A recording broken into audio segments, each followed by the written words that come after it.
So you've gone real quick. Just before we get into anything, so you've just gone and started learning sound editing yourself. Yeah. So I'm quickly becoming obsolete. I'm quickly just becoming a personality. That's it. Yeah. So you got to get your money's worth, Kev. You got to carry this conversation. Yeah, shit. Yeah. Yeah. I don't know about carry the conversation. I can dominate a conversation. I don't know if I can carry. Just start telling the story of you pissing in your own mouth. Oh, that's getting edited out. I told you. I loaded that shit and kill. It's nothing I feel. She sucking my dick, I'm gripping that wheel. So UFC over the weekend. First things first, bro. Happy. This is what they're complaining about, bro. Come on. I'm so sorry. That's fucked up. Well, to be fair, the first fight that I was thinking of was Amanda, and I mean, which ties into Happy International Women's Day, and I really fucked that one up. Yeah. Happy International Women's Day. How long has this been going for now? What's that? International Women's Day? I actually have no idea.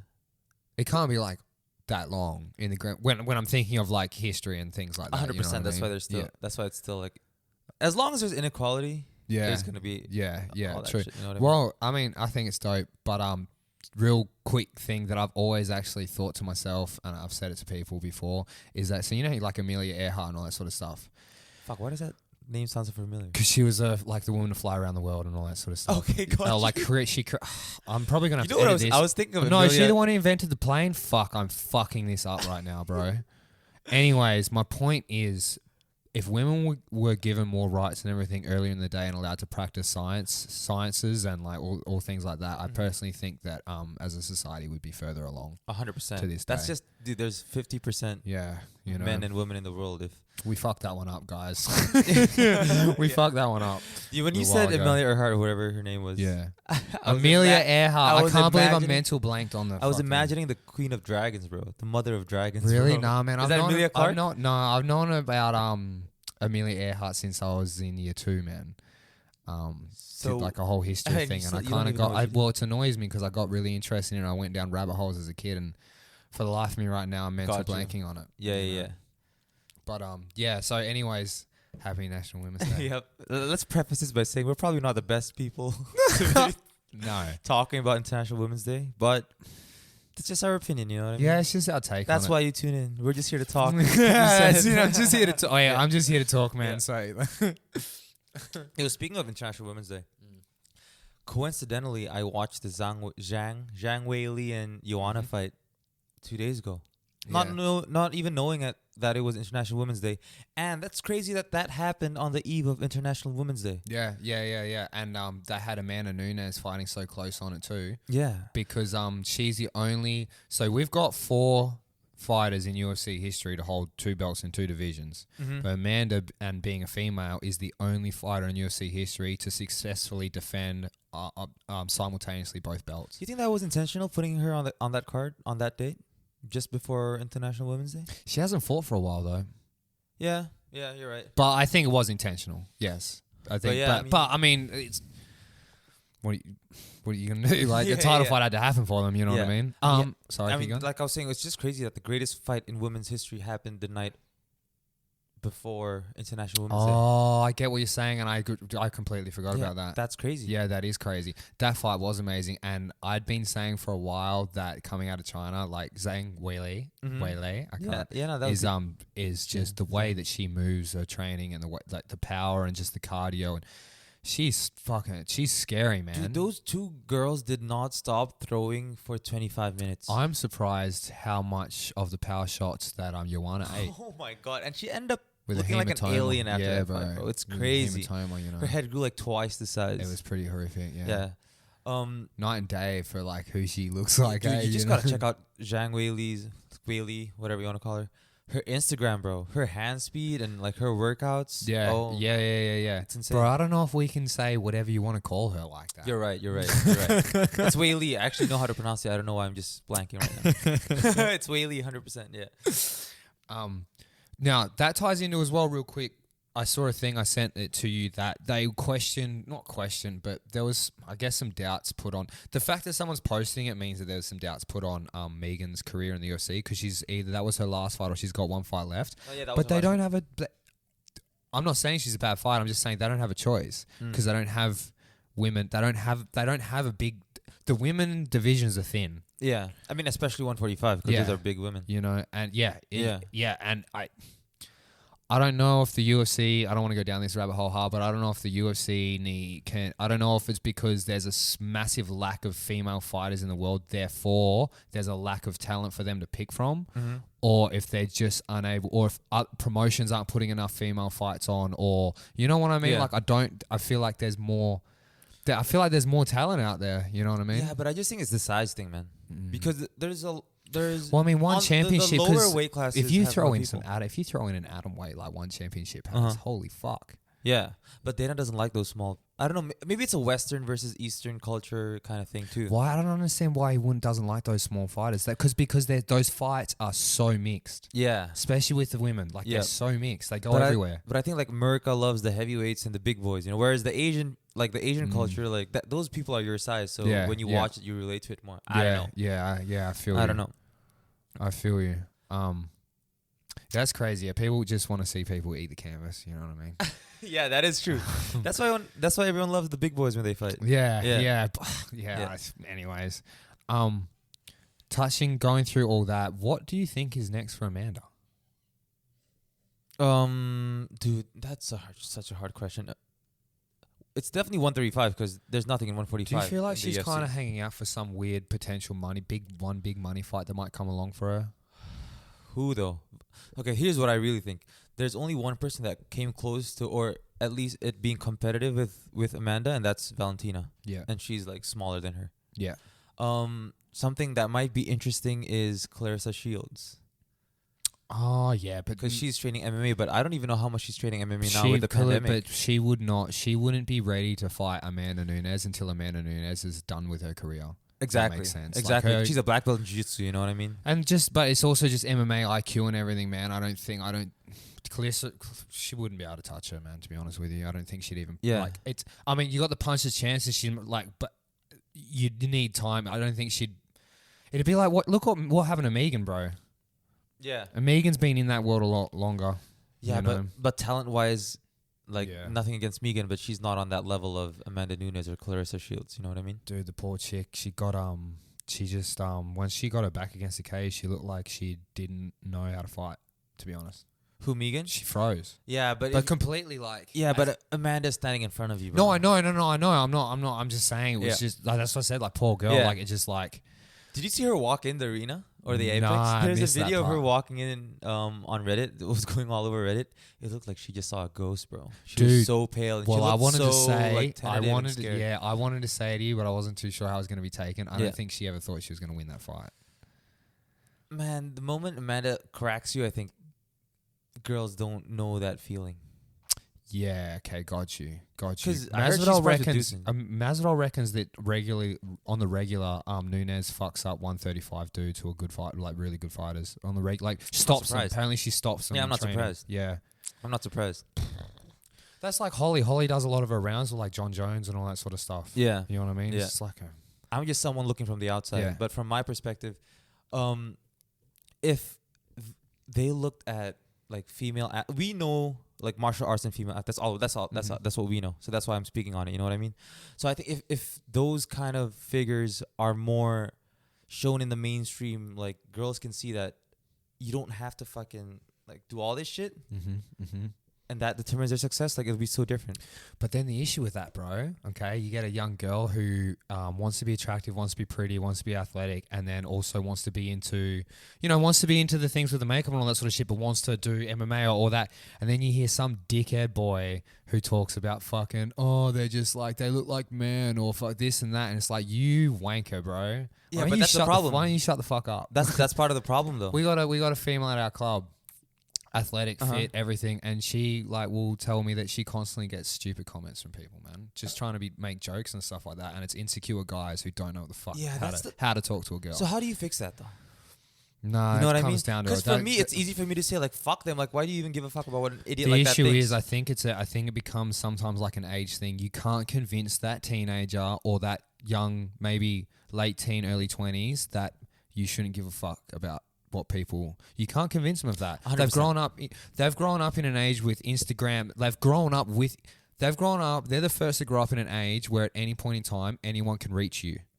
Yeah. Anyone can message you from different forms of whatever communication. With no consequences. No consequences most of the time and stuff like that. So to convince them that, honest, hey, it's all going to be more of an equal playing field when you're in your mid-20s, late 20s, but you can't convince them of that. Yeah, you're right. You can only get conditioned by the peers that you're getting raised by. Yeah. So That's super. I totally. Yeah. You're right. So how? So it's what? It's about education. I reckon it comes down to and people don't like hearing. I reckon it comes down to, I guess, how you parent your kids behind closed doors with things, and how do you instill confidence in them more to, Yeah, but like you said, you're not going to convince them, no matter what you say. You know what I mean? No, there you go. Contradict myself again. No matter what, they're going to be idiots. Mm-hmm. That's the problem. How do you get rid of the idiots? Or it's just like trying to convince a young boy that you're 15, you're not a world beater. Yeah. You know what I mean? Yeah. I guess that is what International Women's Day is all about, though. Educating those. Yeah. The inequalities and discrimination having these chats and stuff like that, for sure. Right. I mean, it's honestly, when you really think about it, it's pretty fucked up that you still need to have the conversation in 2021. You know what I mean? Yeah. Yeah, and women watching could be feeling that it's even more fucked up that we're missing aspects of things. You know what I mean? Yeah. But I just as well wish, if that's the case as well, just it's just got to be a conversation. I feel like so many times when we get together, or when you watch it, for some reason it has to become a fucking fight. An ego has to get put into it. It's like, why can't we look at how it is? Okay, for me. I'm pretty set in some things. How it is I've got more. If you're a female, you got more estrogen than me. I got more testosterone. How it seems sometimes when you handle things is you cry and you get a little emotional, and I get a bit angry and annoyed. So why can't we agree that there's physiological and biological differences that make us talk differently and interact differently? So in understanding that, why can't we throw out the ego in the conversation and you give your opinion and tell me why something that I've done has made you feel a certain way, and then maybe I get to tell you my reason for. My reason for might not be a defense or whatever, but we can have that back and forth so you can, because someone can be so fucking wrong, but only when you find out where it's coming from and how and all this other shit, can you fix it? Yeah, but I think that's the whole point of days like this, so you can have that conversation and, you know what I mean? Yeah. But then again, it's easy for one person to talk to another person, but collectively, that's an entirely different ball game. You know what I mean? That, because also collectively we've got so many different and individual experiences. Yeah. Yeah, but I guess it's toughy, man. It's just a work in progress all the time, I guess. So I can't really complain that in 2020. I think it's just going to be a forever thing that you got to constantly work on. Yeah. To be honest, because I think there's always going to be different things. Going to change. Society changes so much, so rapidly that there's going to be a new rule for something and something else for something. So it's Yeah, and it's just bridging that gap, right? Because I think I think we're trying to find those ways where sometimes the needle swings way far over, but I think we're just trying to find. I want a balance with everything, and I want it to the point, and I want it at the point where it's like with men and women contributing, we can grow a lot fucking faster. Yeah. And maybe this planet doesn't implode on itself. Yeah. You know what I mean? Yeah. But yeah. I also don't think, real quick before we leave this, that the media fucking helps anyone in a lot of these situations. I think the media does a very good job of pitching men against women and race against race. Yeah, and I think the media in all continents, I think they do a great job of that. You know. Yeah, anyways, shout out to all the women hustlers out there, because I do see you guys on Instagram and all that shit, and keep hustling, I get it. Because we're trying to do this shit, and we know how hard it is. I want to see, it's got to be harder for them as well. I want to see Jiu Jitsu gyms run by more like female coaches. I want to see MMA teams with a head female coach. Like, I do want to see that. You know? Yeah. And yeah, it's a slow process, but I guess it's just like fucking one at a time, right? Because they just had an NFL referee for the Super Bowl. And really? Yeah, that's cool. all these little milestones. Yeah. So yeah. We'll get there. Yeah. We'll get there. So, all right, let's tiptoe out of this murky, murky topic. The whole time, like, fuck, can't say something wrong here. I definitely feel like I did, bro. We'll see what happens. There's some editing that needs to be done in there too, because I wasn't. Yeah, I need it. I rambled and fucked up. Definitely felt like tiptoeing, but yeah. Well, that's the thing as well. But that's what it's created as well, because we're not. And it's like, we could be attacked for being sexist and everything. And I'm going to turn around and tell you, maybe I was. I have no idea how, though. So you need to... That's how we can have the conversation. Like, Yeah. it's not like we're... You know what I mean? You know? Honestly, having a female guest would have been sick today, but it was just too last minute. Yeah, too last It would have minute. been too last minute. Yeah. Another time that's going to happen, though. Yeah. We've already got people on the short list, bro. But everything ties into, all right, we're finally getting on it. Dude, the thing with this UFC card, okay?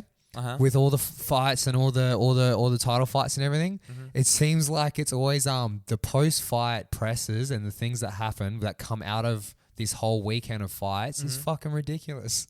You mean specifically this fight night? I mean, This fight night, but it seems whenever UFC rarely does like a huge card or whatever, fuck man, shit goes. It's just hectic. Yeah. 100%. And you can imagine. Can you imagine if there was no restrictions, how nuts Vegas would have been? Just even with all the. Dude, with all the fighters have to book their after parties. All the hotels are booked out. All the casinos are booked out. They make so much money. Yeah. So imagine you add the weekend and the pressure of all the title fights and everything that were there and the amount of money people would have been gambling. Yeah. Holy fuck. Yeah, but like I was saying, is Nevada open now? No, I don't know, man. I don't know. But they definitely lost on a lot of money. Like, imagine this 3 title fights in Vegas. Yeah. It would have made the state like millions, maybe billions of dollars. Yeah, I think I mean, if they don't do it, they're not going to make anything. Yeah. At all. So you were showing me this video of people in Boulder going crazy. Oh yeah. I don't know a shit ton about that. I just my mate sent me the thing. It was like a riot. It was like hundreds or thousands of uni students in Boulder were tipping cars over and stuff like that. And I went in on Reddit. I was looking at some comments and people were saying like the common trend seemed to be that it's quite an affluent area, and apparently a lot of their tourism and marketing is for like wealthy people. Yeah. And then the other sayings were that there's not a calloused hand in the entire Boulder unless you're a rock climber. And you said they were complaining about the restrictions. Apparently the restrictions push them over the edge. And the thing is, though, what happens with people, you get a bunch of people, once they start doing shit, other people's frustrations can come out, and then they feel... It's kind of a coward mentality when you think about it, because people feel safe because there's so many people doing it. Yeah, mob mentality right there. Yeah, mob mentality. It's mob mentality, and we've all fucking got it in us. But mob mentality took over. But, I mean, that just goes to show everyone's under a shit ton of pressure right now. And I think with everyone doing that, the young people or like people in our age group think that they can just, I don't know. But they went nuts, man, and it comes down to the COVID restrictions. They're tired of it. But... what's funny is I don't think they've had any restrictions up until recently. Yeah.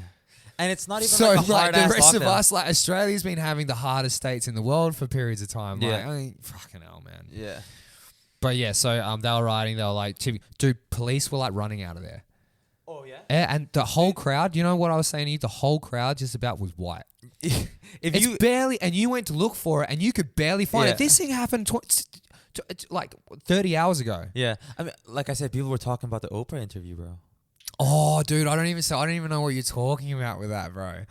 So, but do you know that is it Prince Harry and Meghan Markle? Yeah. Yeah. So they went on Oprah. Not they went on Oprah. They had an interview with Oprah. I think that was a mistake, but yeah.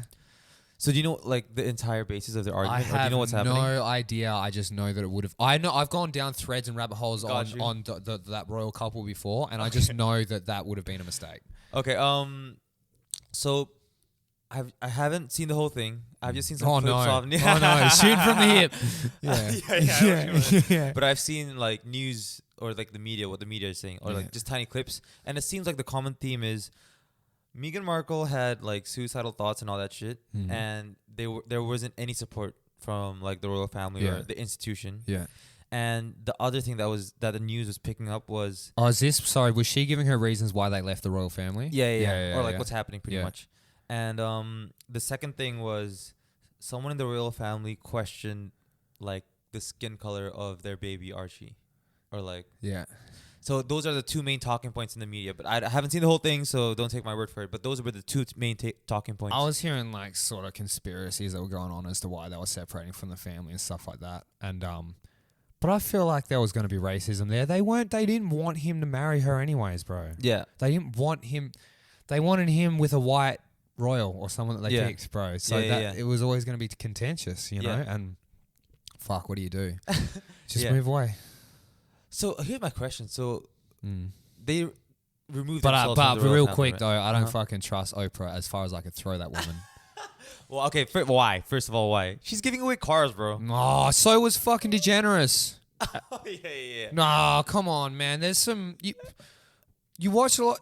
If you watch a lot of things, and then you start watching interactions and like online and like off camera shit and stuff like that, and nah. You can't be earning that much money and having that conspiracy time. Yeah. You can't be earning that much money and having that man or woman, black or white, Asian, whatever, and having that many people listen to what you say and not have someone pull a string, bro. So by that argument, you think someone's pulling Joe Rogan's strings as well? Yeah, but the interesting thing with that one is he's not doing. It doesn't seem to be the shit's Oprah's scripted, doing. like scripted you. talks I see and what you're saying. conversations and stuff like I get what that. you're You know what I saying. mean? Yeah. And he's not in Hollywood rubbing shoulders with people and shaking hands and you know having to deny Pizzagate fucking allegations and shit like that, bro. So You know, did you look into what the conspiracy theorists are saying? Because I am interested to know what they think about the whole a situation. lot of them think that she's got a massive role to play in I'm not look. This is just what people are thinking. A lot of them think that she's got a big role to play in the child abductions and stuff like that, or she knows a lot about it because statistically as well. Well, statistically, what they're trying to show is that with the abductions and stuff that happen in America, there's a huge stupid percentage of them that are black. Okay. Yeah. Wait. So what are you saying? I'm not trying to say What are the anything, conspiracy man. theories saying that Meghan has like info on that shit? No, that Oprah no. does. Oh, that Oprah does. Yeah. Okay, That no. Oprah's a bit dirty, man. Bro, you get a car, bro. You get a car. Yeah. That's right. Yeah, That's just trying to win. Fucking what's in that car, bro? Oh my god. Nah, I don't. It's No, I'm like, talking about the dude, royal that's- family thing yeah, though. What does the okay. conspiracy theorists think about the whole? Oh, they think that the royals know about like the child abductions and then they're part of like stealing the blood from babies and everything and that The reptilians and shit? yeah all that Yeah. shit and that Meghan and Harry are trying to get the fuck away from him. Got you. Yeah. Got you. Yeah. How old's the queen? Do you know? She's not dead yet. She's old. She's old. Right? How She's old in is her she? 90s. Oh, she's in her 90s. Okay. Yeah, like late 90s. I could Not- be not wrong. old. Could be 100. I don't Okay. know, man. Like, do I even have time at our age group in society these days to remember shit like that? There's two things. Like, one, part of me thinks, like, why the fuck should we even care about this royal family thing? You know what I mean? But No, you know why we should care? Mm. Because it's the last of a dying. It's like the last of. It's the end of an era. it's like, it's like real life. I don't know. It's like But a real again, life it's because TV of the series. media. You know It's what I because the media's put it in your face all the time, and then look at growing up, listening to the Disney books and reading the Disney books and all that sort of shit. And again, don't even get me started on Disney. I mean, conspiracy theorists fucking love going on that one. Yo, Disney owns the UFC, bro. Shut the fuck up. Right. Fucking but it's like princes and kings and queens and all that sort of stuff, you know, and it's Yeah. not like we're surrounded by them anymore. So it's like it's the royal family, you know. Yeah. But yeah, I feel you. And there's just that large portion of society now that just want to absorb all that and just hear about things like that. And we're talking about it. So where's Prince Harry getting his money from now? I fucking don't know. You know what I'm saying? Yeah, I have no idea. Weird. He's no doubt got a trust fund. He'd have to have a trust fund. Yeah, but if you fuck off like that, would you still have access to that shit? Could even be on a military pension. I don't know. Right, he was. Yeah. I don't know. He seems like a solid dude though, but Yeah. who He knows? wasn't. He seemed like even when I was little, you'd see that he was a bit of the black sheep of the family. Like, Right. He didn't want to. He wasn't about it. right. You know. Australians like keep in touch with all that shit, like the royal So family. And all that stuff. in a sense, yeah, because they've also, especially in Sydney, they've got like property and places that they stay there, and like when the twins with William and his partner, they did the tour around Australia and they stayed. They've got the place in Sydney near the Opera House and stuff like that. Okay. Australians do. I mean, Okay. Got but you. I think that's not our generation. Yeah. Yeah. Anyways, let's go back to what happened last weekend because it was a big day for the UFC. A lot of interesting things happened for the UFC last weekend. Yeah. Where do you want to start? What one do you want to start on? You reckon, bro? Let's start at the bottom of the card. Let's start at the bottom of the card. Let's just jump right into Dominick Cruz, bro, because that was an interesting call out that he made. First of all, what do you think about his performance? Oh, I think that he personally didn't like his performance because he looked when he started that. excuse me, when he started that post-fight interview, he looked emotional in the eyes, and I think he got hit too much because he said it was just the way he talked. He talked very defeatedly, and he talked about he was not surprised that old mate kept up with him in the gas tank. He thought he had slipped. I think he thought he had slipped. Do you think in his mind he knows he's not at that elite level anymore? Well, I mean, no, he's definitely at that elite level, but where he went at that very hairline point, potentially. But fuck, it was his first fight back. Yeah, I mean, it's good to have a win. 35 though, bantamweight. It's a big ask. It's gone into late 30s to be honest. Exactly, because they're so fast, man. I think for the lower weight classes, you can't be successful when you're that old. Yeah, you know what I mean. I think because of his knees, he really wasn't able to incorporate some of those head kicks that he likes to do and stuff like that. He likes to throw, and as they're trying to pull away from him because he's got all that lateral movement, he really likes to swing that leg out there and extend it out, you know. And he really didn't do that on this fight, and I felt like he had his chances. Yeah, it was interesting judging in that fight too. Oh, was that the one that had the it was a split decision and the last judge had it? What did he have the? Yeah, so one guy had it 29-28 Dominic, the other guy had it for the other guy, and then there was a 30-27 for Dominic. When they called out the 30-27 for Dominic, I'm like, split decision, okay, but someone on the end of that split decision has a 30-27 for one of the guys. I mean, something, and that set the thing for me to start paying attention to scoring, and then following the fights from that, I was like, yo, what the fuck is going on today? It's weird because I can see where you would score like the 50-50 rounds to either side, but I just think it just goes to show that the system is fucked. Like, you can't just have 3 judges in that 10-9 scoring system to make it consistent across the board. Because how one judge sees one thing, it's I don't understand though. I need to one day come across someone in my travels who really knows people in that world or is involved in, because we always talk about this, right? But no one ever talks about like what. Okay, so where are your judges coming from? What's the quality control? What's their experiences? Do they know each other? Have they got MMA experience? Do they have any grappling experience? Do they have any like people? No one ever talks about that. Dana never talks about that. Because it's not Dana's place though. That's the thing. Yeah, but what I'm saying is like everyone keeps talking about the judges and judges and judges, but I don't like where are their flaws and shit like that. Like, am I making sense? I feel like I'm struggling today. No, I get it. It's the judges, but I think it's not only the judges. I think it's just the whole system, like how you score it. Is 3 judges enough? Like, you know what verdict MMA is? But that's what I'm saying. I feel like, say they've got a round table of people that control it all, and they've all got different fucking ideas. Yeah. So it just needs to be worked out. Yeah. You know what I mean? You know what verdict MMA is? Verdict MMA? Yeah. I've heard of it. Yeah, so it's an app where it's like it uses a global scorecard, so you can just sign up and you could score the fights as you go. Yeah, so it's the people's, and then they run a percentage on that. They data mine that, no doubt. Exactly. Yeah. So they just signed a deal with PFL. Oh, really? Yeah. Wow. But obviously it's not going to make it official, the official scorecards, but they'll have, I guess in the broadcast, they'll show this is what the global scorecards or what the fans think of the fight. Dude, you know what's exciting about that? That's really cool. You know what's exciting is sporting. I feel like sports and entertainment and music is just getting even bigger. I mean, don't get me started on how rap's king at the moment, but how big sports and everything is getting, and they're really smart. So you know UFC 4, right, for PlayStation 4 and 5? Yep. They've got what DC does on his Mondays or at a certain point in the week after the weekend's fights. He alters the stats on the fighters for the people to play, and what it does is it's like it's that thing on if you can let the fans and people interact with you and to the point where they affect the market or they can see that they're affecting the market or this and that or they're part of it, dude, you'll never lose that fan base. Yeah. Yeah, I learned that in marketing too, man. Once you can build that sense of community where it's not just me purchasing something from you, but it feels like it's a give and take. Yeah. It's like how I have all these Nike shoes and I bought the shit from you, but I'm helping you promote it by putting it on my Instagram and all that shit. When you have that, that's when you've reached like the gold standard of marketing. Right, yeah, because people are advertising for you as well. Yeah, so it's like multiplied. Yeah, it's just different tiers the whole whole way through. Exactly.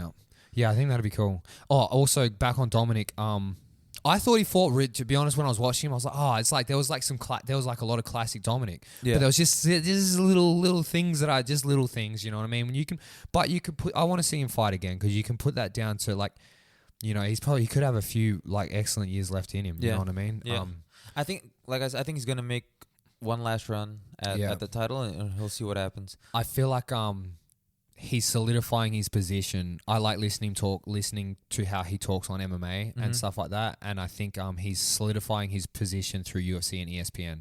Yeah. So I think another run for the title, but I think he's going to be okay. 100%, man. Yeah. He's good at commentating. People used to hate on him because... But they got him talking enough. Yeah. People like, oh, well, even if I don't like him, he says things that I fuck with. So his knowledge is...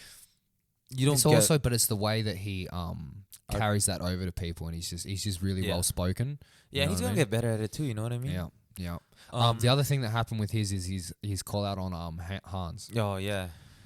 So Hans is a monster exec, right? Yeah. So at first I was like, he's being serious, and I let the room sway me and make me think that he was joking, and then because we were listening to it like half as well. You know what I mean? We didn't really listen. Nah, to it once I heard that name, I started tuning in because I wanted to hear it, but I've felt like for the longest while that there's something people. This is like one of those things like, oh yeah, sure he did. But I felt like for the longest while that there was something weird or dodgy about just some of the shit that would happen or that he did or how people would interact on his page. And there was just something off about it. And he was essentially calling out what it was. Yeah. And then Dana did it too. Yeah. But Dana was very...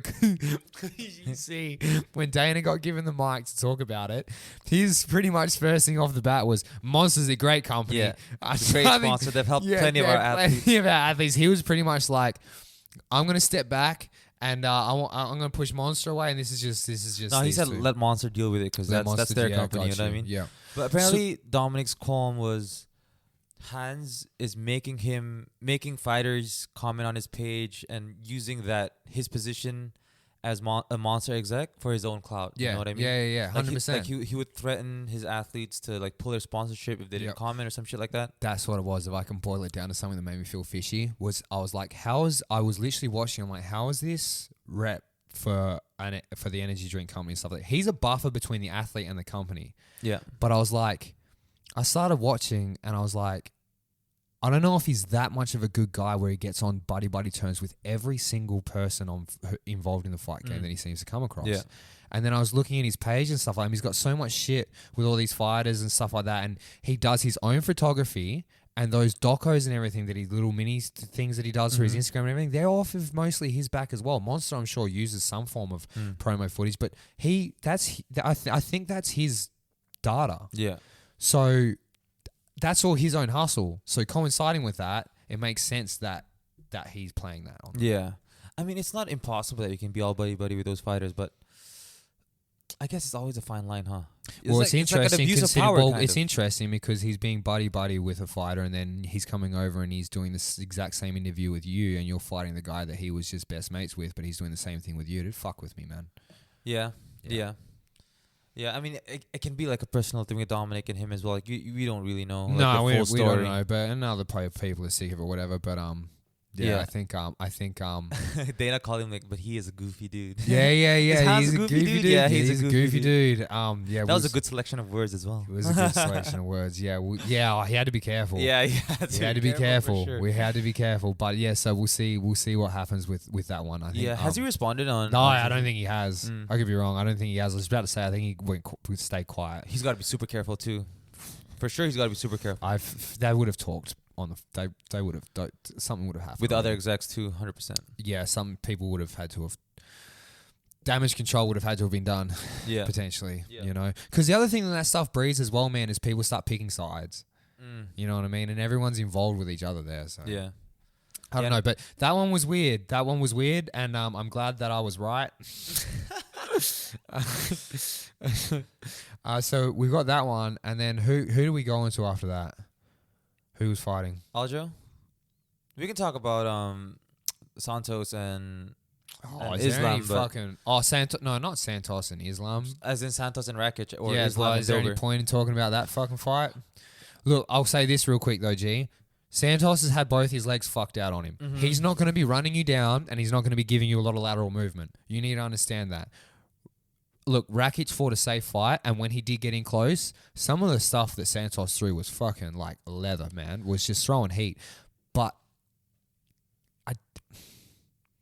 Santos is like 38 for the shit that Rakic was sort of saying, and he's saying he's the future face of that division. You need to go in there and blast him up the middle, bro. Got you. But that's sometimes what you get with two explosive and powerful people. Sometimes they're just both so sensitive. Yeah. You know what I mean? No. I do agree, but I didn't see. Look, it's just my opinion. This is just my opinion. Somebody doesn't fucking do that or anything like that. But Rakic wasn't trying to snap out his jab, or he's so big. Yeah. He's so big. I just didn't like that he was clamoring for a title shot after that performance. Yeah, 100%. That's what he's saying. He's he's going to be the face of the division and stuff like that. I'm like, fuck. Yeah. Who knows? Who knows? I thought it was going to be a wild fight, but I will say this: Rakic has looked like he's won some wild fights, but a couple of times he sort of looked like they're like bar fights. Yeah. Nah, but he's so strong though, man. Like it's crazy. He's so strong. Yeah. It's crazy. Imagine it must be like trying to put technical movement in when your body has the energy of the sun. Yeah. It's like crazy. everything you do is just explosive. Yeah. You know. Islam's fight was pretty sick, man. His grappling is on another level, huh? Yeah. I really like his striking too, and it's like really sound. And he just dominated, man. He just dominated. But imagine feeling that. Like I said, imagine going in there. Like I said to you about Meghan and Nunes, right? Imagine Megan's mind. You've been fighting for a certain amount of time, right? And you're going to mature and you're going to get even better and stuff like that, right? But imagine getting to the top and wanting the belt and feeling the difference between that person and you. It'd feel untouchable. So imagine that guy who fought Islam then. Like the difference you would feel when you fight someone like Islam would be like what? Like I feel like those type of guys when they beat people, the person who loses, I feel like they sit down and think, what's my position going to be in this sport? Because you as the person who's performing out there, you know at the end of the day, like you can look at something and go, I can make up for those holes. And then you can look at other things and be like, I'm not going to be able to cover that distance. Yeah, I guess it depends on you as a person as well, right? Yeah. Because in MMA, it's just styles make fights, you know? Yeah. You lose against Islam, maybe you'll win your next 3 and you can meet him again. Like, you never know. Yeah, but that's what I'm saying. Even if you meet him again, it's like, can I cover that? Can I cover that distance? Yeah. Because what I'm saying is when you get dominated like that, it's like, can I cover that distance? Yeah, that's true. Because you say you get dominated and you finish in the first round. Okay, well, you got to cover that distance and you got to cover it to be able to either finish them or fight 3 rounds out with them, and you didn't get out the first. But I think some people are happy to be like, okay, maybe I'll just stick around the top 5, the top 10. Maybe I won't be champion, but I'm still making. Well, see, in that case, then I'd start really punching through and really trying to build up my fan base and all that sort of stuff and find what's my thing that people are going to like about me. Yeah. You know what I mean? I'd start really jacking that up. Oh, Islam's grappling was next level, man. He almost ended the fight twice, I think, with an armbar and. Oh, the fucking armbar that he threw over, man. When he came in, was he coming in from mount, or he was looking for mount, and then he had to. That armbar was all instinct. Yeah, you I know? think that was the first round, right? Yeah. We didn't see much of him striking, did we? No, but the striking that he did, I think, was used to get him in for like the Khabib style of grappling and stuff like that. But it was so sound and technical, and he slapped him a couple of times, you know. So that was those Dagestani boys, man. Especially when I saw them in Thailand, they're just when you look at them and when you look at them train and how they talk and you watch them, even how they just as far as being a geek on like physical human performance and people interacting with each other on that level and stuff and. They're a different breed, man. And even just their bodies are just like, their bodies are all very similar when you watch them in the training room. And they're just fucking just hard. I don't know if it's the altitude or whatever it is, man, but they're just like, and they're not, but they look like normal people that have been taking like peptides and stuff. How they get that, it's just that hard bodied look. I think it's everything, man. I think it's the culture. It's probably like the wrestling background that they've done their whole fucking life. Yeah. It's everything. They're not bothered with fucking strip clubs and all that shit. Man. All they have is the mountains. Yeah. They're religious people. You know what I mean? They just simple. Not as in just like they haven't needed much in life. Yeah, it's just the culture, I think, man. And now they've got someone like Khabib that can say, "Oh, I can be just like Khabib." Very just like mentally tough. Yeah, you know what I mean as well. It's a different breed, man. Yeah, it's a different breed. It's a different breed. Yeah, different breed. What else we got there, man? I'm fucking. Islam. He called out. I like his call out of Tony Ferguson as well. I like that too, man. Yeah, I think give him anyone in the top 10, man. Give him anyone. Give him Kevin Lee. Give him fucking Kevin Lee. You know what I mean? Yeah. Give him anyone. I think a few more fights. They should make him do 2 in the top 10 before he goes into the top 5. Yeah. Yeah, I think especially in such a loaded division like lightweight. Do you know what they want? The UFC will want more people knowing his name as well. Yeah. Before they give him the title fight. And they're gonna want him to be big too because they can, use Khabib's name to promote him too. Oh, 100%. Because every time he fights, Khabib's gonna be in his corner. Yeah, 100%. So that rub off is just the UFC would love that. Wait, you know what? Fuck it. Let's get into something that's exciting on this card, okay?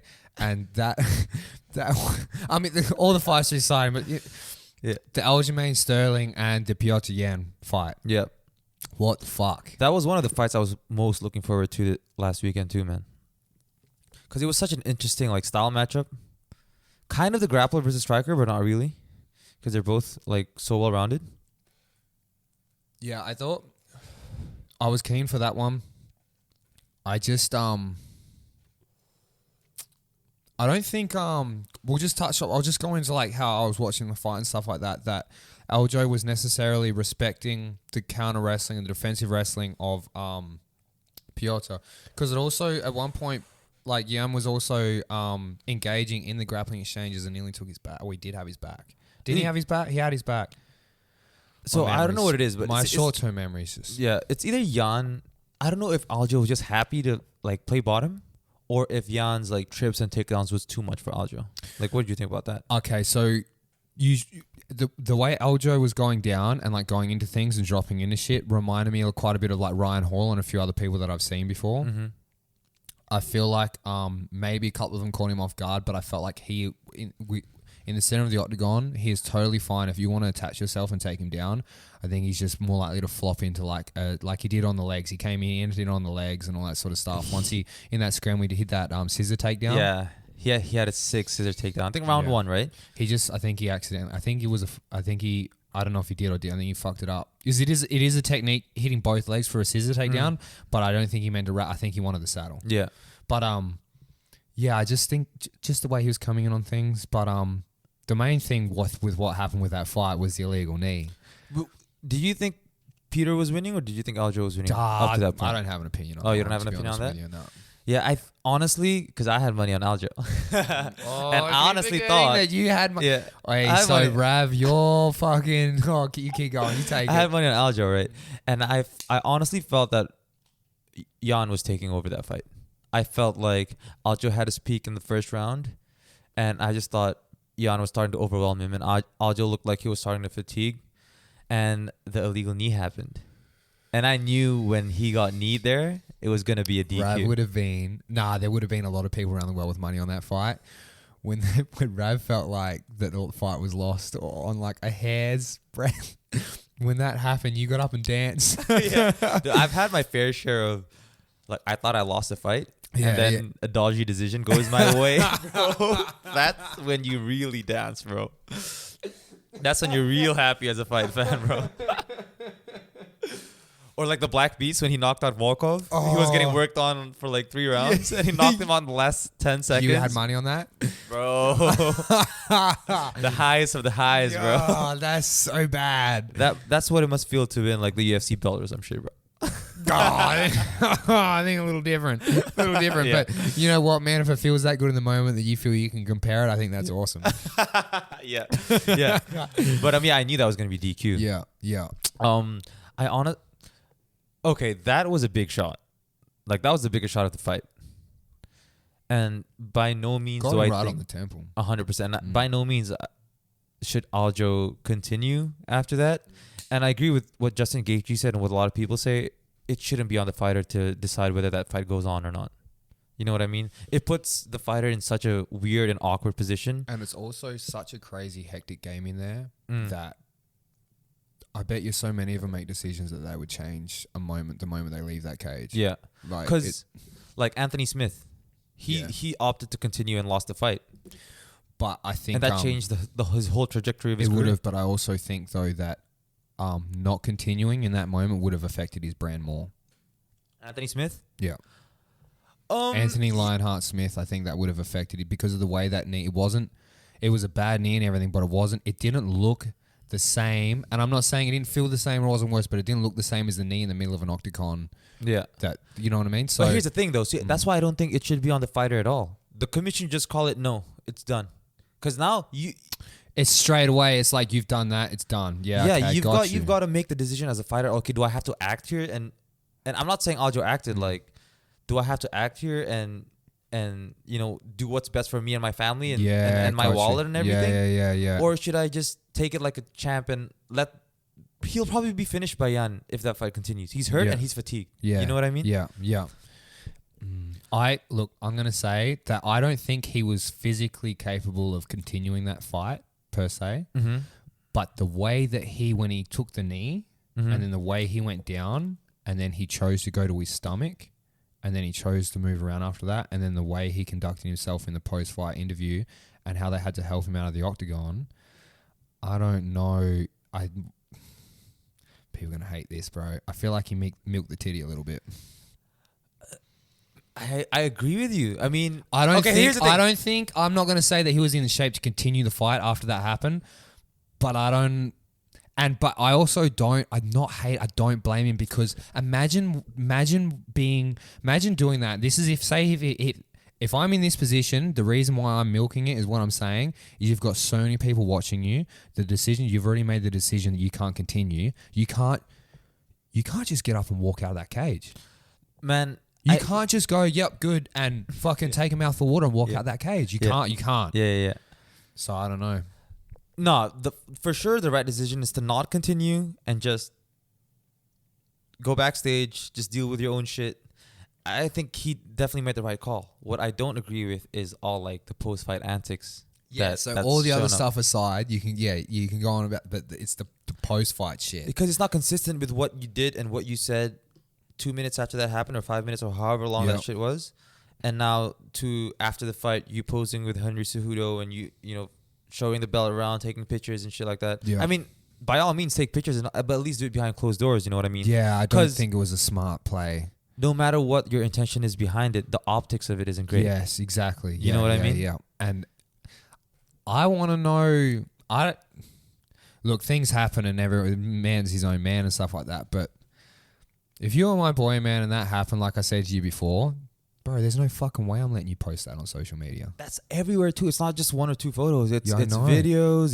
There's no way. There's no way. If I was coming back to a private family party or a party with close friends, there is no, after what happened, and there is no way that no one would be hearing anything from me for like 3-4 days, man. Yeah. There's no way. I wouldn't have even, like DC said, I wouldn't have even done the interview. Yeah.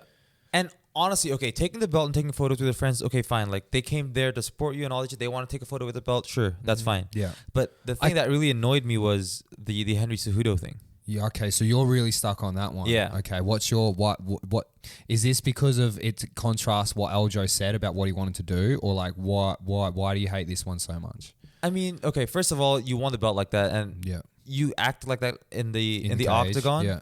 So you would automatically think that he wants a rematch and he wants to prove to everyone that he's the rightful champ. Because let's be honest, the fight wasn't going his way towards the end. Yeah, you know what I mean? You'd have to turn around and go, I need to fight Jan again. 100%. Yeah. And even before that, he was saying once he becomes champion, you know, he'll make the division right again. Yeah. Or like he'll fight the fights that he's supposed to fight as a champion and defend the belt. And then instead of, he should turn around and challenge, you go, Jan, we got to do this again. But instead he turns around and fights Henry, who's, you know, is the money fight.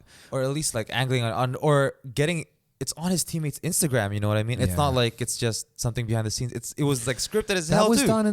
Was that done at the hotel? It looks like it. Yeah. It looked like it, yeah. Honestly, part of me initially was like, for a second, I was like, did this happen? Was this something when I first saw it that happened before the fight? That's it. That's what I thought too. Like when they, you know, it was a thing when they rocked up and he, you know, because he looked pretty, he just looked just fresh and smug in a lot of his, just like, you know what I mean? So I just saw, honestly, initially when I saw that, I paid no mind.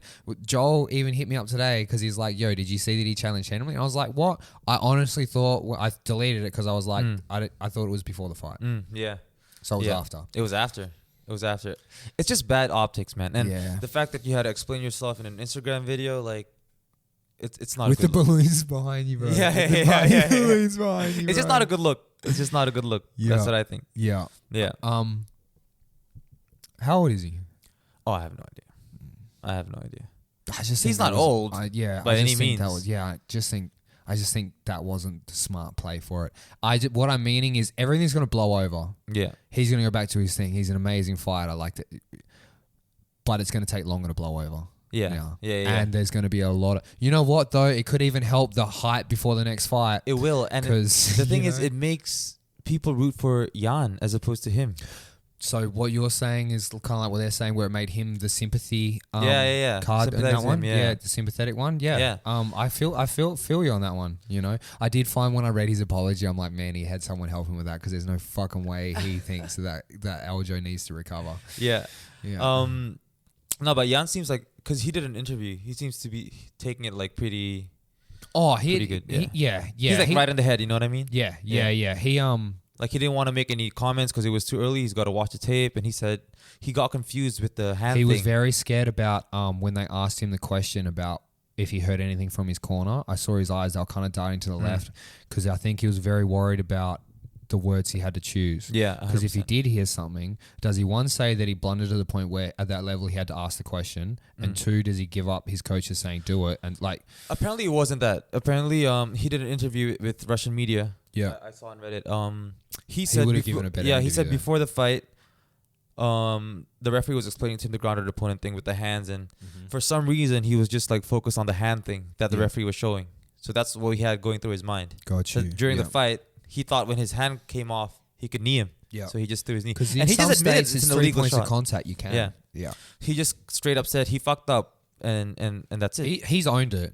Yeah. He's totally owned it. Yeah. But you know what I like? He's apologized and he's owned it, but he hasn't like pandered to it or gone into it. He's just gone, this is what it is, this is what I've done. And now he's quiet and he's just waiting for the next thing. 100%. You know what I mean? Because he's kind of lucky too, because if he doesn't say dick right now, people are just going to switch everything to Aljo. Yeah. And I'm not saying it's a good thing. Look, dude, that is rough for both of them. Yeah. And Aljo being put in that position where you have to make that decision and then understand that, fuck man, it's like, you're going to have to, you got to commit to it. Yeah.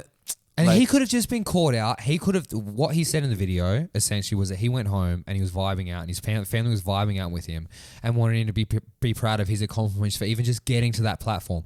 I can totally get that. And they started making him feel a bit better about having the belt and stuff like that. You know what I mean? I totally get that. But fuck, man, you shouldn't have had that. The social media there, thing. Yeah. But man, I feel for Aljo too, because imagine working your whole life to get a title shot and to win it like that. And now post-fight, this shit's happening. Like, that's got to suck. Aljo? Yeah. He's probably That's looking. his dream, He's probably you know what I mean? looking at the whole thing and just probably right now not even like how did I get here? Yeah, man. Like, you know what I mean? And looking at social media and all that sort of stuff. And I agree with you. I think if there's an illegal knee thrown, you're done. Yeah. Don't give the fighter the decision. Don't give the fighter, because that just puts him in a bad position, man. Yeah, and people can't come at me with bullshit like, oh yeah, but so what are you going to do about groin shots? It's fucking different, okay? It's different. Yeah, it's different. It's different. It's different. You What I hate most about that shit was what TJ Dillashaw said. Gone. Oh my. He called like Petr Yan, I guess we're both cheaters too. I guess we're both cheaters now or something. I'm like, bro, you injected yourself with EPO. Like, shut the fuck up. Like, you know why he's saying that? I don't know if it was Yan or someone else. Someone else got him a good one because he called someone out recently over the weekend. I can't remember who for cheating. And I don't know if it was the person he called out or I feel like it was someone who had their back, came in pretty much was like, what the fuck are you talking about? You were like doping for just about your entire career. Yeah. Like, move the fuck It on. might have been Aljo, so I think that's why, it was Aljo. Aljo said that. Oh, right. Yes, and I think that's why this time he's coming, I guess, where he's owning that and he's going to Yan. I guess we're both cheaters now. Yeah. The dude's a fuckwit. People need to see that. Or that's what he wants. And he wants us to make him the villain. Well, you know what? Because now we want him he's to gonna get paid. Up. Well, the thing is, if he plays the villain role, he's going to be smart, to be honest with you, because he's going to get paid more. He has to, I think. He's at not. This point. No one's going to buy his character and who he is. No one's going to buy the humble return. That's true. No one's going to buy their head down and I'll fight whoever they give me. Okay? No one's going to buy that. Yeah. And so you're going to come across as false and fake and it's even worse. But if you step into it, I guess like John sort of lent in his a little bit and stuff like that. Yeah. Like John on social media these days is fucking ruthless. Like, he's ruthless on social media these days. Oh man. my god. Let's not talk about John. Yeah, actually, I shouldn't. I literally commented on something the other day and said, "Why are we still talking about John?" Oh really?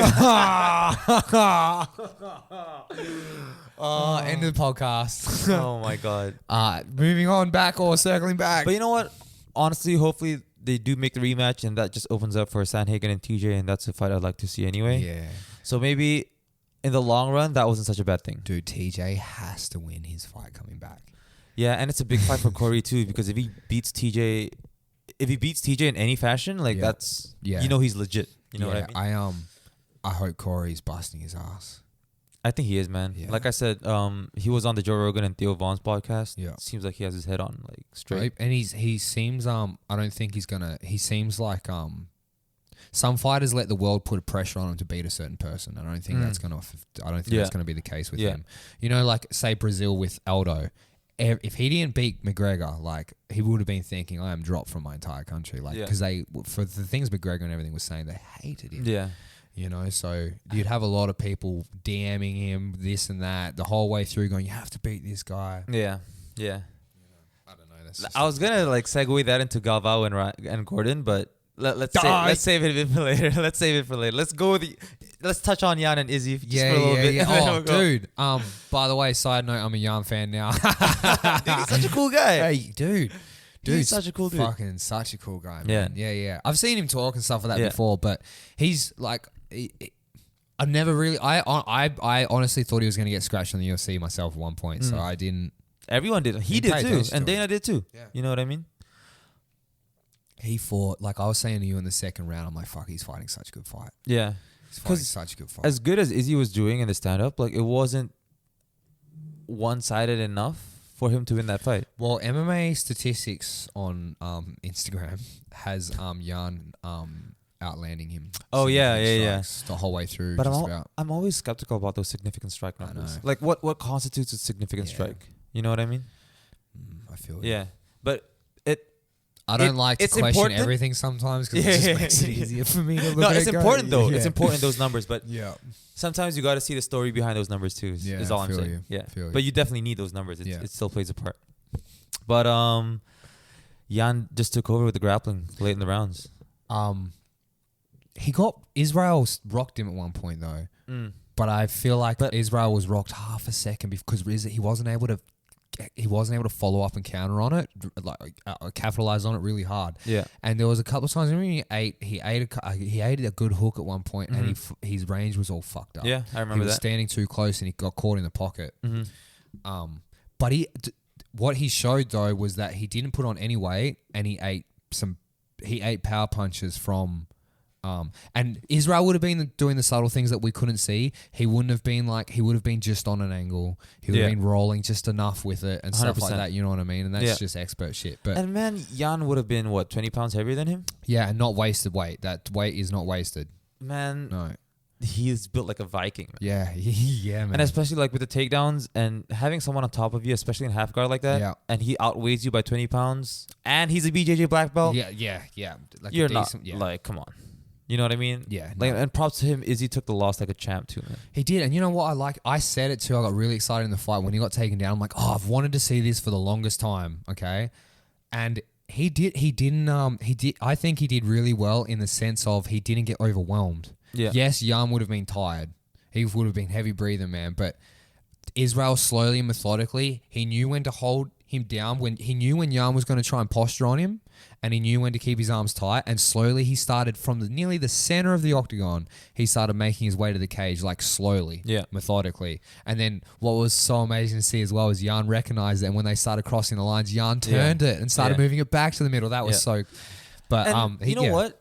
Izzy just turned to purple belt. He didn't get damage on the ground. Mm-hmm. He wasn't in any real bad position. The only close position he got to subbing, which I wanted to touch on this for his jiu-jitsu or his awareness, when he had his arm up, Jan was going to go for that head and arm a couple of times. The only thing that stopped him, Israel recognized that each time that this arm couldn't pass his center line. So every time this arm, you started seeing it come forward, he brought it back every time. And that saved him. He was hyper aware of that head and arm control. Yeah, and I think Jan passed his guard once. He passed the guard once. But other than that, like he controlled half guard. He had like a solid lockdown. He was active from bottom. Yeah. Like he's tried to set up some triangles. Yeah, he did try a triangle from the, but the fact that he even tried a triangle from the bottom compared to so many of these guys that claim they do jiu-jitsu. His body's perfect for a triangle from bottom, 100%. though, right? But then you got Jan's like expertise and awareness too. You know, just postured the fuck out of that. Yeah.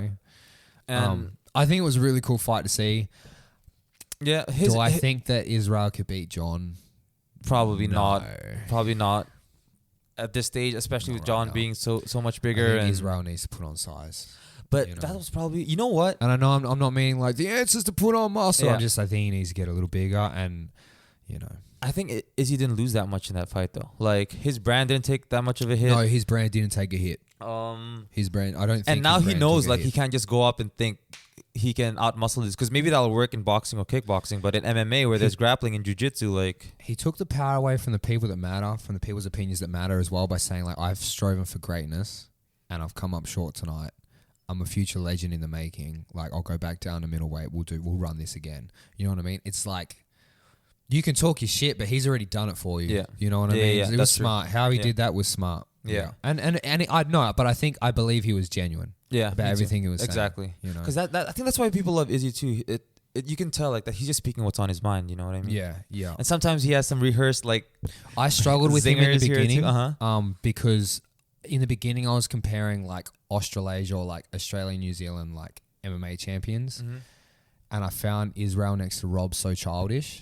In the beginning Got at you. times, Yeah. and I was just feeling personally, I was like, for the sport, and Australia was just like getting a few more people up there and stuff like that. I felt like Rob was the better, was going to be the better spokesperson or the better champion.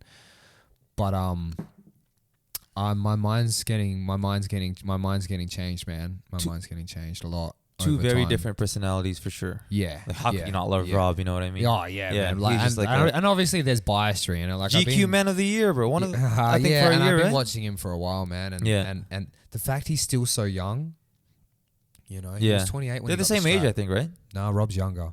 By a year, huh? Yeah. Yeah. And with that fight, the judges were giving 10-8s like they're nothing. You know what I mean? But we've already talked about judging, so Yeah, we have. And Dana covered it. Like, they need to figure something out. and I'm happy for Jan too, because you got that Izzy rub. Now people would be keen to watch him fight. Poland would have gone. Fuck, Poland would have been lit. 100%. Oh man, Poland would have. I would have liked to. I would have been calling out Jan's name in Poland while they were going nuts. I don't know. Do you know this story about how he found a dead guy that hung himself in the jungle? No. Okay. So he found a dead guy that hung himself, like killed himself in the jungle, right? And so he called the police, blah blah blah, and he kept the rope of that dead guy, because apparently in Polish culture that brings you good luck. So ever since he found that and kept that rope, he's been winning in the UFC. Oh. Yeah. So he's got like dead guy powers, bro. Like he talked about it on Embedded and in some interviews. Yeah. I fucking love that, man. Yeah. So in Poland, if you come across someone who's committed suicide and you keep their rope, Dead man's rope. dead man's rope. Dead man's rope. It works, bro. I was about to make a military joke that happens in the army, but I don't think I can. Okay. Dude, when I saw Jan was it Embedded or Countdown? He just frozen river, broke the ice, and just did a cold bath in there. I know that guy's The military legit. gives you a toggle rope. A what rope? A toggle rope. It's like the Australian Army gives you a toggle rope. It's like a rope for like lashing shit together or tying stuff off, and the combat corps and stuff will call it it's your military discharge cord. Oh, why? It's your because people have hung themselves. Oh, fuck. Dark military joke. That's a dark. Yeah. So, anyways, back to that's trippy, man. I like that. Yeah. Though. That's good. Yeah. Shout out Jan. Shout out Izzy. Yeah, I'm a fan of Jan. I think and he's got the kid along. He wants 6 months off too before he turns. The only thing I have with that is Glover's not getting they're not, neither of them are getting younger, but Glover, he needs to fight now. Why? Oh, you mean because of it? Because of his age? Yeah, but he'll wait for the title shot. 6 months, that's fine. You know what I mean? He's old too. He'll take the recovery. He'll take the extra rest days. You know what I mean? I don't think he's in a rush. He's got the experience. I don't think it's gonna be a problem like ring rust and all that shit. His last fight was that was again surprising for him to win. Santos. Right? Santos, Yeah. Dude, his last few fights went the same way. He basically copped damage from the other guy, and he outlasted them, and he grappled them, and but he fucked them up. He caught damage in intelligent ways though. You know, He can survive, bro. He very knows how to wily. survive. Yeah, he's got so many years of experience Yeah. in there. Anyways, yeah, the Izzy Young fight, great fight. I think it answered the John Jones and Israel question for now. Yeah. Israel's going to go back down to middleweight. I think him and Rob are going to fight again. I don't see Rob losing his next fight. All in all, it was a fun. I feel like Rob. I thought if Israel won and stayed in light heavyweight for a little bit, I thought Rob was gonna accidentally on his behalf win the belt again. That'd be fun though. It would be fun. That would have been a sick storyline. Yeah, you know what I mean. I think he stands a chance of beating Israel, but I don't know. I don't think it'll happen. I don't think it can happen. I think to beat Israel, you gotta fucking wrestle them, bro. That's the thing. And Rob was saying I think he was maybe he got a bit too defensive in the post-fight interview, but he was like, well, I thought I was hitting him, so it was working, so why would I go to something when this was working type attitude? And it's like, I don't think it was working, man. I mean, he did tag him a few times, but I think just the path of least resistance, you know what I mean? At least give it a go, you know what I mean? Yeah, right. Is Israel good enough? Like, I don't think he'd be good enough to sub Rob like that if Rob got hold of him. Like, I don't think Rob would get put in too much of a dangerous position if he got in on Israel's legs or something like that. You know what I mean? Yeah, you know what DC said that was interesting was Jan started wrestling him in the later rounds. Yeah. So that I didn't think about that. Yeah, I didn't think about that either, and that makes so much sense because now you're just thinking about stand up. You think this is going to be a kickboxing fight, and then he's under you. He's under you. Yeah, and it's also when the fight's in it. What happens if he was to shoot on Israel a bunch of times, right? Maybe get one or two takedowns in the beginning, but Israel's fresh. Maybe he couldn't hold him down, or maybe he got a few of his takedowns stuffed. Now he's tired, okay?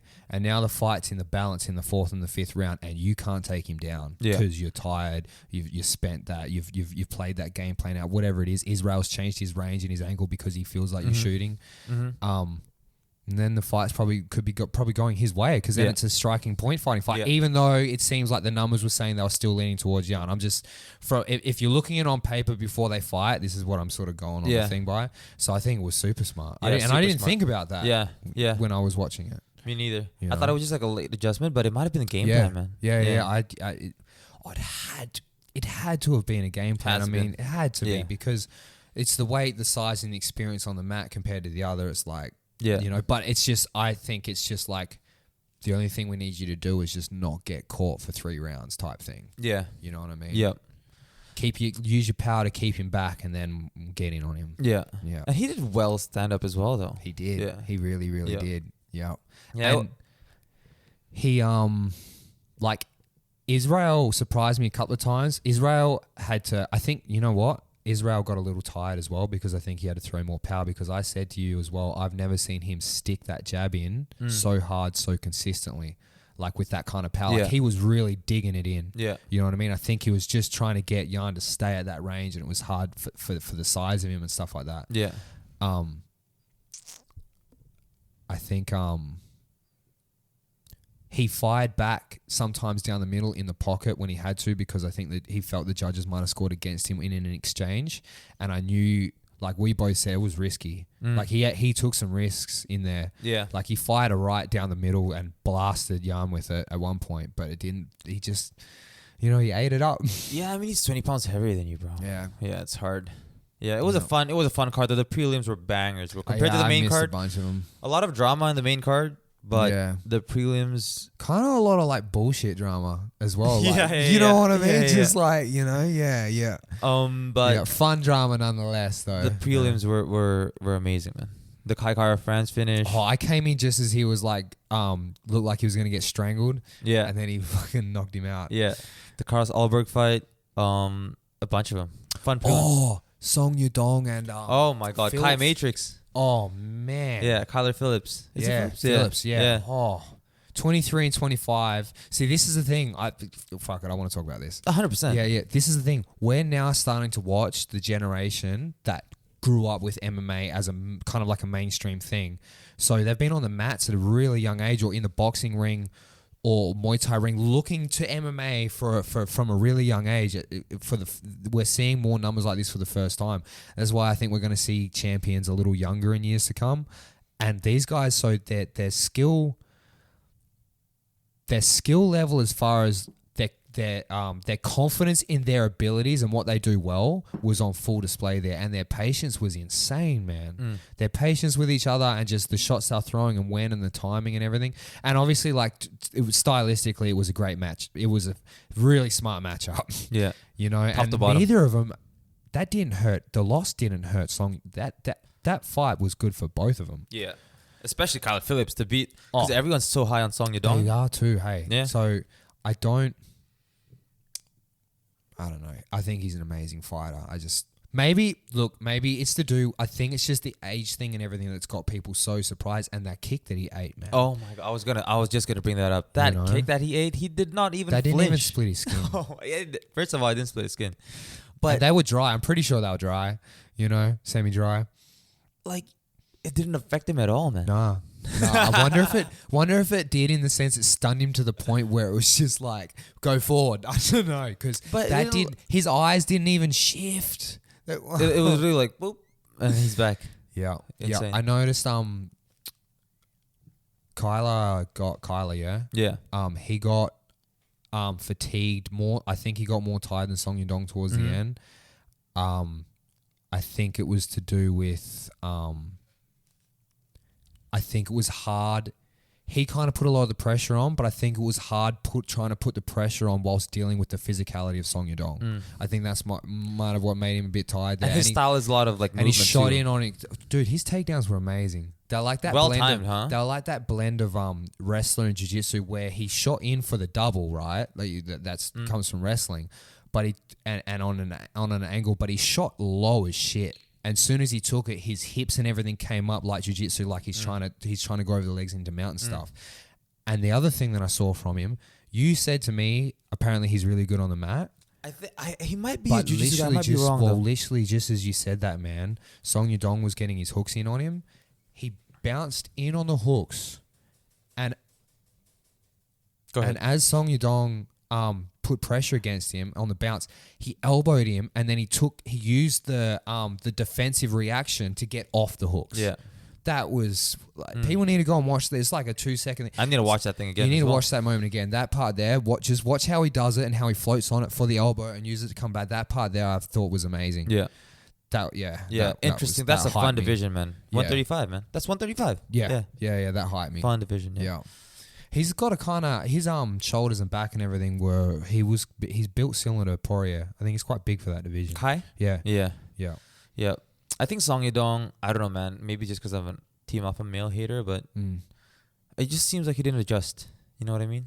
No. And is Uriah Faber really the top pressure level slowly coach? Started wearing Kyler down a little bit. Yeah. I've also questioned Faber's ability as a coach. Because it seems like the top guys seem to move out of there to like be at that top level. TJ Dillashaw moved out. Cody Garbrandt now is in a new place. You know what I mean? So they could also, maybe they've also got a lot of people striving for the exact same thing in the exact same division there, or maybe too much of a boys' club. I don't know, but you are right. A lot of people seem to go there and then leave. Because I literally thought the other day, and I didn't say it, when you told me that Song Yadong was out of Team Alpha Male, and I was like, he's 23, and I literally thought, wonder when he's going to leave. Yeah. You know? Yeah. Where would he go? I mean, obviously they're good. They have all these UFC level fighters, but maybe at the top 1%, which is like the Trevor Whitman kind of people, the like AKAs type of like, maybe they're just not at that level. You know what I mean? Yeah, and I heard for the longest time that they had like a very hardcore approach to sparring. Yeah, you know? I've heard that too. People getting hurt in sparring a lot there and stuff like that. You know, so I don't know. We'll never know. No, we'll never know. We'll never know. We'll never know. We'll never know. And certainly after saying that, I'm never going to go and find out there. So, you know, yeah. So.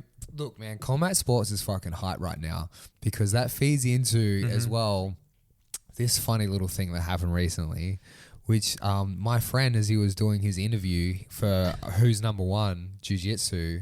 Your friend, huh? Yeah, man. Claiming friendship. Man, some homeless guy tried to interrupt him to hassle him to teach him some AJJ, some American Jiu Jitsu, and fuck, man, it escalated from there, and he got slapped for his troubles.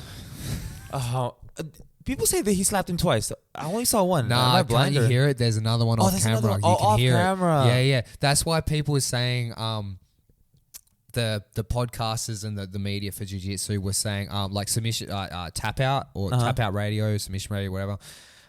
Were saying if you're filming a fight, how the fuck do you go from, and it's because they would have been watching, I know. But how the fuck do you go from here and see the slap and it's still going on and just go off over here? Exactly, that's what I saw. You can hear it. There's another slap. You can hear the second one. Yeah. Yeah. Super bad camera work, but at least they got the first one. Oh yeah, how girl was a cracker. It totaled him. It totaled him. It totaled him, and he had no response. Man, I think other than to say the same thing that caused him to get slapped in the first place. I think he was shocked, bro. He didn't expect. 100%. That's the weird thing. Stupid. Because you come up to him. Okay, he just finished your match. You come up to him, right? So he turns around and he's Gordon came up to him at first. Oh, got you. Yeah. So, but Gordon was walking away and then he followed him. Yeah. Is that what happened? Yeah. Okay, cool. And then Gordon turns around and he's trying to like talk to you face to face, and you push him, right? When you push him, you should expect a retaliation of some sort. I think he expected Gordon to just push him back. Oh, most people doing those things. Right? Yeah. But Gordon just slapped the fuck out of him. I like to most of the time I like to strike too in those situations. And it seemed like he was surprised that he got slapped. No, he was. Yeah. Yeah. That's what I'm. Do you know why he might have been actually surprised? Maybe he's too politically minded and Gordon's like the younger guy up and coming and stuff like that. Because maybe in that situation he thought both being coaches, this, that, the other thing, people watching, cameras around, maybe, look, if they were in an alleyway and there was no one around, maybe it could have been different. But from what I saw, I don't know. But regardless of whatever situation you're in, if I pursue you and push you, like we're fighting. You're in my bubble. Yeah. You're violently in my bubble. And what's going to happen if you push me and all I do is push you back and then you shove me and I shove you? I'm just giving you the opportunity to escalate it on me. Yeah. Like, and once you push him, like, don't let him get close to you again. You know what I mean? Yeah, at least like once you push him, like, I don't know. Yeah, I did not understand. You know what? He just looked, and when it happened, he just looked really unathletic and like he just shouldn't have been there. And he started like twitching and trying to like. Yeah, man. Like, and Gordon was like, I'm going to do this again, essentially. And he was asking like, why you do this? Why you do this? Respect, man, respect. But like, you came up to him and you pushed him. You know what? I'll say this though. I think Gordon knew maybe that he might upset him going to shake his hand. Dude, if you've been talking that much shit about me, right, I'm not going to want to shake your hand, man. I'd rather just enter the room and ignore you, okay? So Gordon came up to shake his hand and Andre gave him the finger. Yeah, so you think it was some 4D chess that Gordon was I playing? think it was some 4D chess. So he didn't really want to come up and shake his hand to say... Oh, I don't think Gordon likes them. From how he talks and stuff like that, and especially now...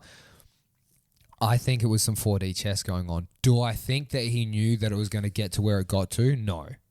No. But I think at that point he was reacting on his own values, and this guy's in my space and pushed me, and I don't like him. Get away from me. Yeah. Because he could have given him a hook. He could have shot him on it. He just slapped the guy, man. Yeah. You know. It was I think a lot of it was more calculated than what people think. The way Danaher was just watching him, it was the fucking creepiest. You know what, man? Not creepy, goofy. I meant goofy. Yeah.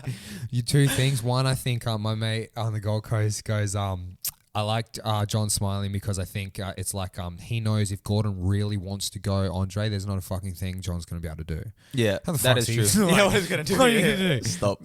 Yeah, stop. Also, my favorite meme so far from that is Gordon. You've got Gordon and then you've got Andre, and they're the parents. And Danaher's, it's 7-year-old me waiting for my parents to finish fighting over their divorce so I can get ice cream or some shit like that. And he's like, bro, he's literally just dead faced looking at Andre. Yeah. No, but you know what? I rated that too because based on what we know from John and stuff like that, he's not putting anything on for show. I legitimately think, one, he knew that he wasn't going to be able to stop Gordon. Two, he didn't want anyone touching his shit. I think there was things going on. And he's in a weird position because Very he's weird John position, Danaher. You know what I mean? Like, I don't has think he nothing liked against Andre touching him either. Oh, Andre.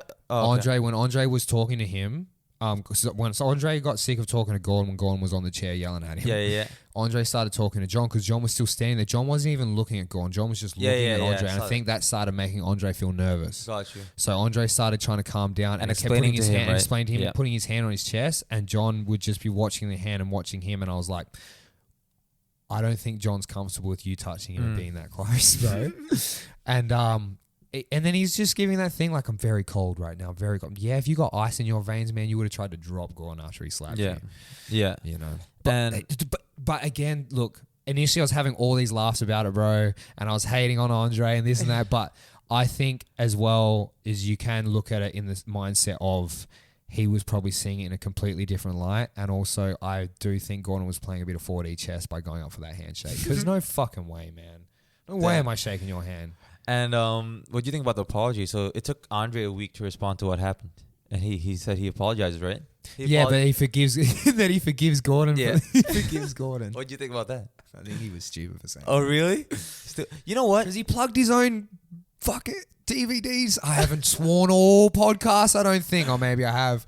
He hasn't plugged his own. I have for sure. He plugged his DVD sales or some shit like really? that at the end of the apology. You know what? Okay. Because his name's hot right now. All right. Sorry, I'm talking. Yeah, go a lot ahead. now.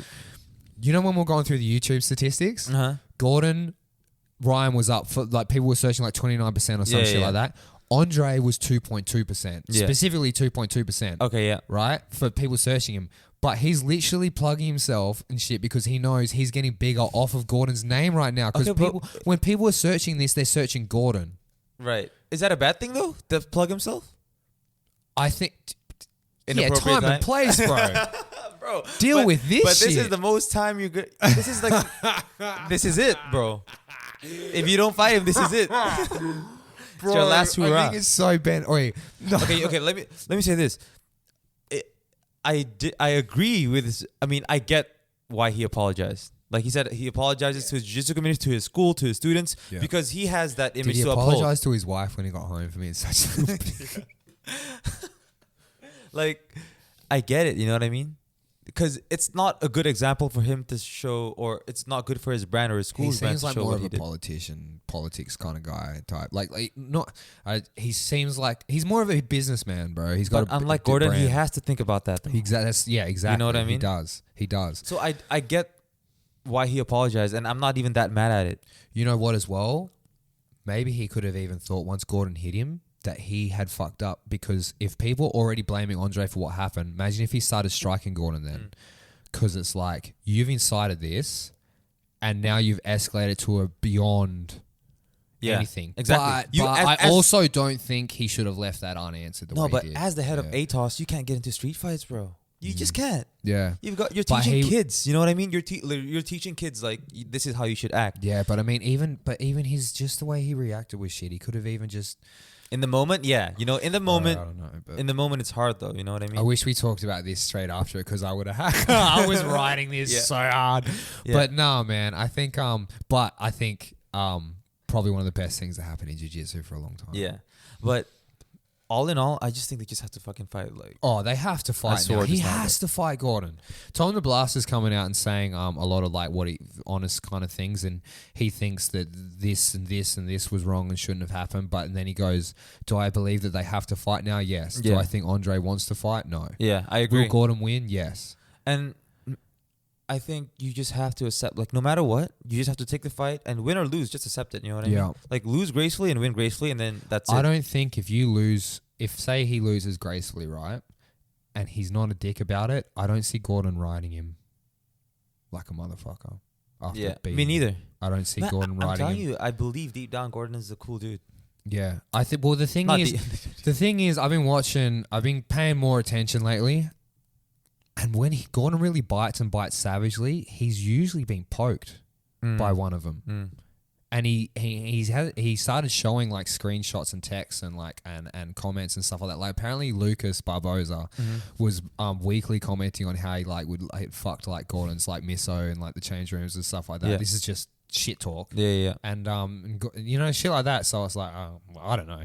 Yeah. You They know? just have to fight, man. But they That's just it. have to fight. They just have to fight. I think Gordon will win it. But I'm not sure if he'll sub him if it's ADCC rule sets. Yeah. With the way Andre does that. Yeah, it's got to be If he 30 does, though, minutes, ooh. 30-minute match. Or no time limit. Yeah. But I don't know if that's going to happen. I think he's got the perfect style for fucking around with those. Gordon does his best work against those really big, strong, athletic people because he just constantly off balances them and they don't understand. And tires them out. Tires them out and they Yeah. don't. And then you get frustrated and stressed and then they start trying to go savagely around the outside. He's right all the time about it. And I sound like a dick rider. I don't fuck with everything he does, but it's like, Yeah. you know. Maybe that is the game, though. Like, the kryptonite to these, like, super prideful Brazilians is to talk that much shit and be that much of an asshole online. Yeah. Maybe that's it. Maybe we've been looking at it all wrong, bro. So what do you think? Maybe it's right. Maybe he has to be that kind of a guy to get in their heads like that, you know? Gordon? Yeah. Yeah, well, you reckon it's getting to the point where he's got that Gordon factor on people when they compete against him? Yeah. Like that Conor McGregor Aldo thing, you know? That's kind of different. That's got to be different. I get what you're saying and I fuck with it, but on an egotistical level, I just feel like if I was given a match with Gordon, I'm just fucking sending it. Yeah, I mean, but that's What have you got to lose? You don't have Brazil in your back, bro. Oh, okay. I see You know what you're what saying. Okay, I see what you're saying. Yeah, no. That changes things massively. Yeah. We've talked about that a little bit before. Just the type of people like the Brazilians are, especially with Brazilian Jiu Jitsu, you know what I mean? Yeah. They feel like that's their thing. Yeah. Well, did you see like Herbert Santos? What he said to Flo Grappling and Gordon Ryan? He put out a video straight away of him giving him the finger and then shit emojis Oh, yeah? and stuff like that. Yeah. He's going to get cancelled. Fuck. Imagine if it was... once I saw that, I was like, I could only imagine if Herbert was there. Has he fought Herbert Santos? Nah. Oh. Wait. Dude. Maybe in the gi ages ago. I don't think so, though. Yeah. You know? Dude, we've been rambling on for like another hour, bro. Nah, 46 minutes, G. Yeah, 46 minutes. Yeah. That's going to be a long time to edit. Bro, I know. Wait. We picked it up back. We picked up the second half, though. Yeah, I picked up the second half, eh? We enjoyed that. I think we fucked up in our pre-game planning today. Yeah, that's okay. It's a work in progress. Yeah. Anyways, that was fun. Yeah, man, I enjoyed that. I enjoyed that, and especially that last part. Yeah. All right. I guess that's that. Yeah. How should we sign off here? This is not a good outro. Interesting vibe on the episode today, people. Hope you enjoyed listening, and thanks for watching through. And have a good one. Peace. Ask her honestly if she thinks I should give up. Happy International Women's Day, everybody. Shout out to all the women out there. Shout out, mama. Hey everyone, like, share, subscribe, comment. Tell me if you hate me. Tell me if you love me. Say the same thing to Rav. It's all good. Thanks for listening through and watching, and have a great day. Shit like what if I will? So what if I will? Gotta roll up shit like $100 bills. So what if it's real? So what if I load it and shoot it and kill? It's nothing I feel. She suck on my dick, I'm gripping that will. Oh.